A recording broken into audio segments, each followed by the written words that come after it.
Time to see if this movie can take the heat.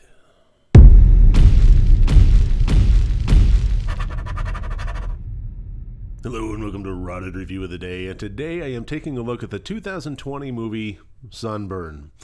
Now this is the motion picture feature-length debut of director Anthony Allain, who is, I don't know if he's in this filmmaking business for the long haul or not. From what I was doing my research on, it looks like he's a chairperson for the 4 blockchain since 2017, so I don't know if he's more interested in the cryptocurrency world, the corporate world, or the filmmaking world. But regardless, this was his first full-length movie, and I have some criticisms. But overall, I actually thought that this movie, it's a weird one for me. It worked on many levels, but it also didn't work on many levels. And the peculiar thing about that is, typically with first-time filmmakers, they'll make mistakes in this particular area. And in this case, I kind of felt like this movie made some missteps in this particular area, but this over here, it got right. So I wanted to provide a review that is not scathing, but is full of constructive criticism, because honestly, I like to come from a place of positivity if it's at all possible, especially with freshman filmmakers. So in this movie, we get introduced to the character Mike, played by Ryan Tonkin, who is traveling to Spain and finds himself in a very, very, very rural town in Spain. And it's so rural that the transportation system there basically drops him off to a hiking path where it shows that the town is 5 kilometers away from there. So he's walking in the sunshine and sweltering heat and so forth. He finally makes his way to the town, and he's basically looking for this friend of his who was supposed to have met him there, and there's no contact. He can't get him by phone. There's just no trace of him left.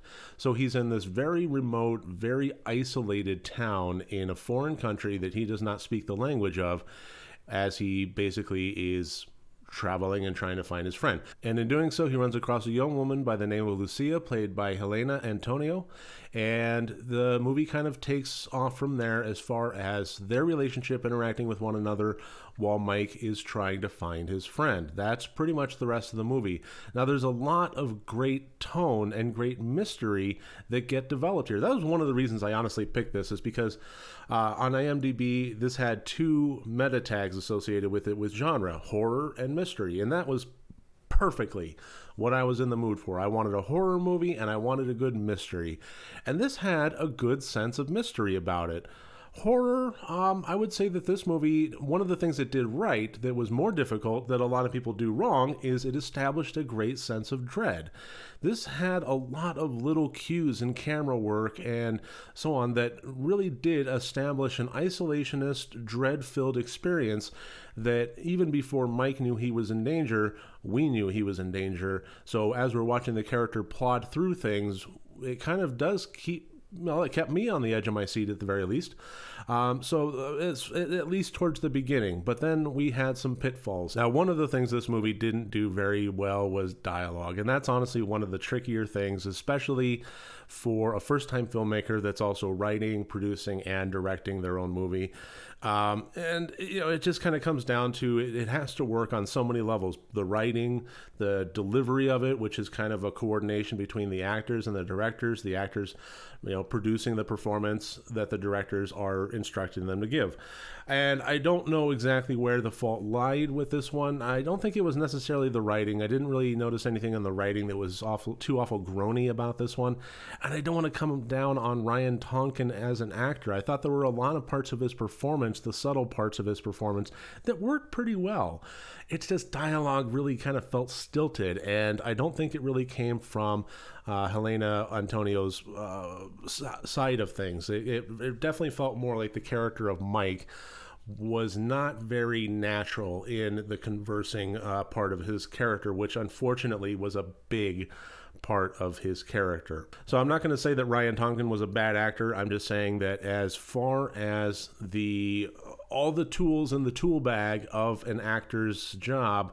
I think that if he were to focus on one particular thing in terms of lessons for the future, I would say focus on delivering natural dialogue. Intelligent character choices. This is one that frustrated me a bit because as the movie went on, there were definitely some situations where the character of Mike was making some very poor decisions. And they were frustratingly poor. They were scream at your screen poor. And it's something that I think we've kind of... There's not a whole lot of excuses anymore. I feel like as a horror community, as a film lover community, and as filmmakers out there, as a society, let's even call it, I think we've moved past this. I think we've moved past it and can move to the point now where we have intelligent characters interacting with intelligent characters, making intelligent choices. There's no reason that films have to keep playing checkers. We have moved into a situation now where it's okay to watch two people play chess. And that's honestly more engaging for the audience. I would have much preferred Mike make proper decisions, good decisions, simple things like if you knock somebody out and you are, you have an indeterminate amount of time to resolve your situation. If it's not just, knock him out and run, if it's knock him out and then find a way out of the enclosed building, it's a situation where you might want to subdue them. When they're on the ground, you might want to tie them up, or you might want to just, go for it, double tap and kill them. Make double sure until there's brains on the floor and then assess your situation. Like I said, as a film society, I think we've gotten to the point now where having somebody just assume that the killer's dead at every single stage and, not regarding this movie, but just generally, it's like, let's split up. We'll cover more ground that way. Let's go upstairs. I think we've gotten past that point, and I'd like to think that we can have more intelligent characters, and I would have liked to have seen more intelligent choices in this movie. There's no excuse to have the audience scream at the screen anymore. Now, I mentioned that one thing this movie did right was establish a sense of dread. I think another thing was establish the mystery. That was something that I thought worked really well. It was very mysterious, and it was very what the hell is going on as the movie was, progressing. And it wasn't a what the hell is going on and that things were so visually abstract that it just basically turned into a bonkers movie. It was fairly linear, and it was fairly grounded in reality. It just was questionable. We were very much in the eyes of Mike during this movie. We were very much clueless as to what was going on. This movie had a great way of... As the character became isolated in this small town and as the language barrier was put up, that sense of isolation extended out to the audience, which made the events that were unfolding a great mystery. And I was trying to unpack it, trying to unfold it. And then the thing that it did wrong, as far as the mystery goes, was twofold. First of all, it rushed the reveal.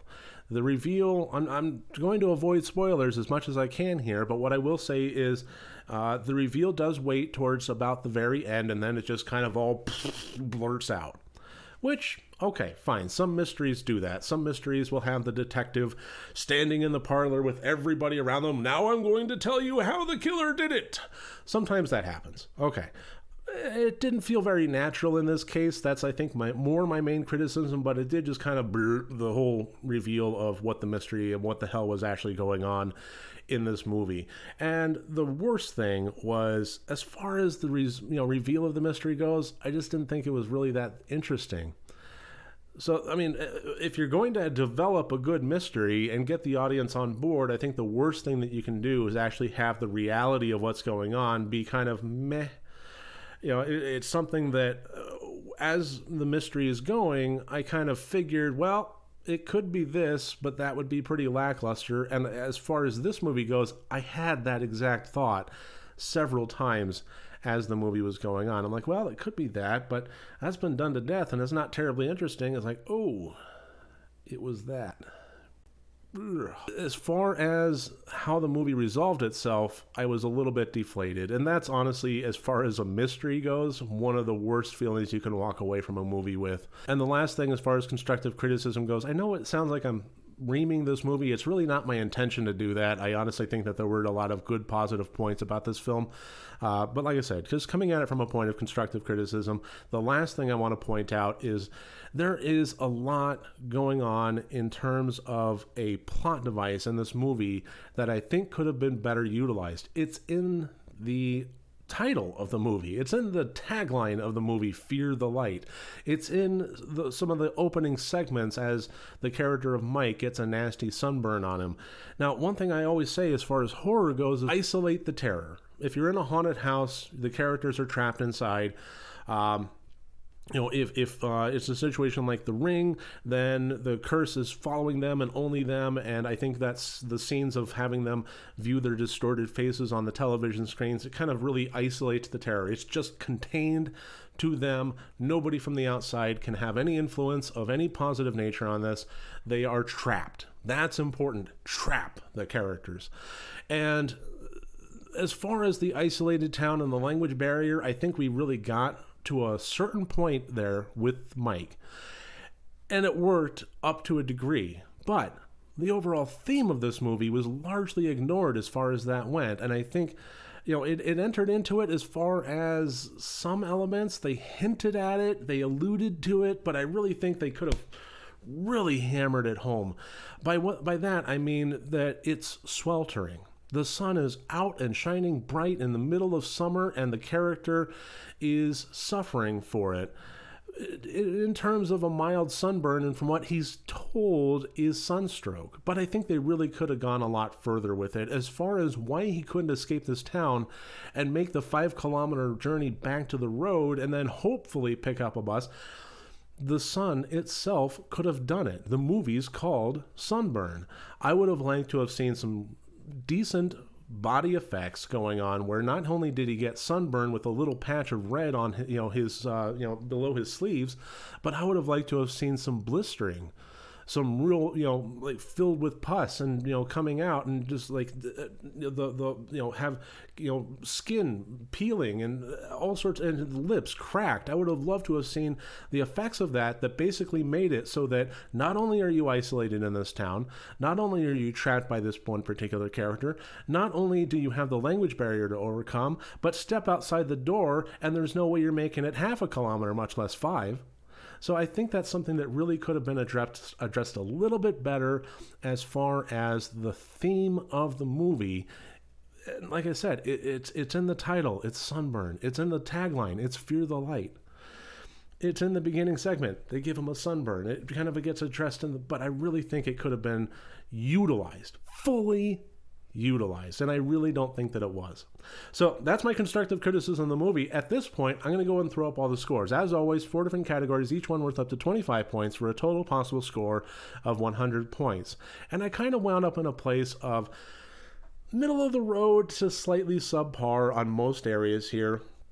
As far as the acting goes, I do want to say that it would have been lower except for the Helena Antonio performance. I actually thought that she did a fairly decent job, actually a very admirable job as Lucia.